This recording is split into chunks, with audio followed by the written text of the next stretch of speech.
இதை போன்ற தொழிலாளர்கள் சார்ந்த கள செய்திகளை தெரிஞ்சுக்கொள்வதற்கு ஒர்க்கர்ஸ் யூனிட்டி தமிழ் பக்கத்தை சப்ஸ்கிரைப் பண்ணுங்க. பெண்கள் பாதுகாப்பு பாலின நீதி கோரி மாநில மாநாடு அப்படின்ற தலைப்பில் 27 ஜூலை அன்னைக்கு ஒரு பிரம்மாண்டமான மாநாடு லைலா கல்லூரியில் நடந்தது. தமிழ்நாட்டில் வெவ்வேறு மாவட்டங்கள்லேருந்து நூற்றுக்கணக்கான பெண்கள் இந்த மாநாட்டில் பங்கேற்றாங்க. ஒரு அமைப்பு அப்படின்னு இல்லாமல் பல்வேறு பெண்கள் அமைப்புகள் சேர்ந்து இந்த மாநாட்டை ரொம்ப திறம்பட திட்டமிட்டிருந்தாங்க. அதிகரித்து வரும் இணையதள வெளிகள்லையும் சரி, வேலையிடத்திலும் சமூகத்திலும் பெண்களுக்கு இருக்கிற பாதுகாப்பற்ற சூழலை தடுப்பதற்கான பல கோரிக்கைகள் இந்த மாநாட்டில் முன்வைக்கப்பட்டது. இதில் வேலையிடத்தில் நடக்கும் பெண்களுக்கு எதிரான வன்முறைகளை கையாள இருக்கும் ஒரு முக்கியமான கட்டமைப்பு தான் LCC, அதாவது லோக்கல் கம்ப்ளைண்ட்ஸ் கமிட்டி என்று சொல்லப்படுகிற உள்ளூர் புகார் குழுக்கள். ஆனால் இந்த LCCயை எப்படி பயன்படுத்துறதுன்னு கூட தெரியாத சூழலில் தான் பல பெண்கள் இருக்காங்க. இதை பெண்களுக்கு கொண்டு செல்வதற்கும் அரசு முறையான நடவடிக்கை எடுக்கிறதில்ல. இதையொட்டி இந்த மாநாட்டில் பல விஷயங்கள் பேசப்பட்டது. இதற்கான புகார் பற்றிகள் மற்றும் குழுக்கள் கலெக்டர் ஆஃபீஸில் மட்டும் இல்லாமல் கிராம அளவிலும் பகுதி அளவிலும் அமைக்கப்பட வேண்டும் அப்படின்னும், அதற்கான விதிகள் பாஷ் சட்டத்தில் கீழே கொண்டு வரப்பட வேண்டும் அப்படின்ற ஒரு முக்கியமான வாதம் முன்வைக்கப்பட்டது. இது மட்டும் இல்லாம பெண்கள் குழந்தைகள் குறித்தான பாதுகாப்பு தொடர்பான ஆய்வுகள், பரிந்துரைகள், சட்ட திருத்தங்கள் பல இந்த மாநாட்டில் முன்வைக்கப்பட்டது.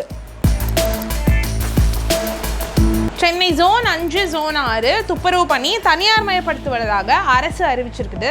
இந்த தனியார் மய திட்டத்தை எதிர்த்து NULM துப்புரவு பணியாளர்கள் பல கட்ட போராட்டத்தை சென்னையில் முன்னெடுத்திருக்காங்க.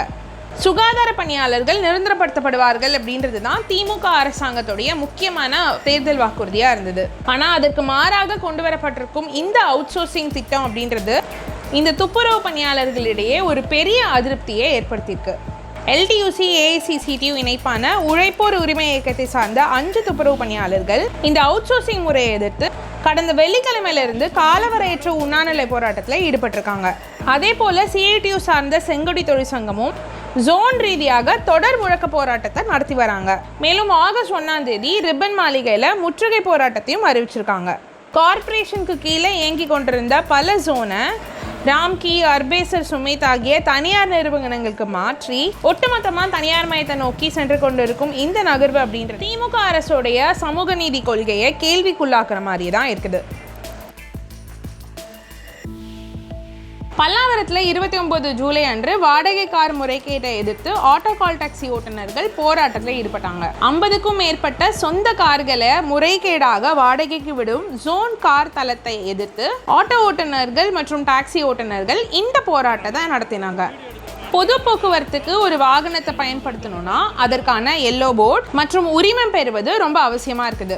ஆனால் இந்த ஜோன் கார் அப்படின்ற இந்த தளம் எந்தவித ஒழுங்குமுறைக்கு கீழேயும் வரல. இந்த மாதிரி எந்தவித ஒழுங்குமுறைக்கு கீழேயும் வராமல் இருப்பது அப்படின்றது மக்களின் பாதுகாப்பையும் ஓட்டுநர்களின் வாழ்வாதாரத்தையும் அச்சுறுத்தும் விதமாக இருக்குது அப்படின்றது தான் இந்த போராட்டத்தில் ஈடுபட்ட ஓட்டுநர்கள் முன்வைக்கிற வாதமா இருக்குது. சம்பவ இடத்துல ஜோன் கார் பிரதிநிதிகள் மற்றும் ஓட்டுநர் தொழிற்சங்கத்தோட நடந்த வாக்குவாதம் அப்படின்றது ஒரு பெரிய பரபரப்பை அங்கே ஏற்படுத்துச்சு. இந்த முறைகேடுக்கு எதிராக காவல்துறையினர் RTO அதிகாரிகளும் நடவடிக்கை எடுக்க வேண்டும் அப்படின்றது தான் தொழிற்சங்கம் முன் வச்ச கோரிக்கையா இருந்தது. தொழிற்சங்கத்தோடைய தொடர் அழுத்தத்தினால காவல்துறையினர் கார்களுடைய சாவியையும் கையகப்படுத்தியிருக்காங்க.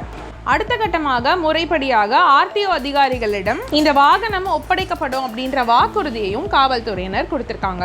உரிய நேரத்தில் செயல்பட்ட காவல்துறையினருக்கு நன்றி தெரிவித்த தொழிற்சங்கம் இந்த முறைகேட்டில் ஈடுபட்டவங்க மீது கடும் நடவடிக்கை எடுக்கப்பட வேண்டும் அப்படின்ற கோரிக்கையை முன்வச்சாங்க.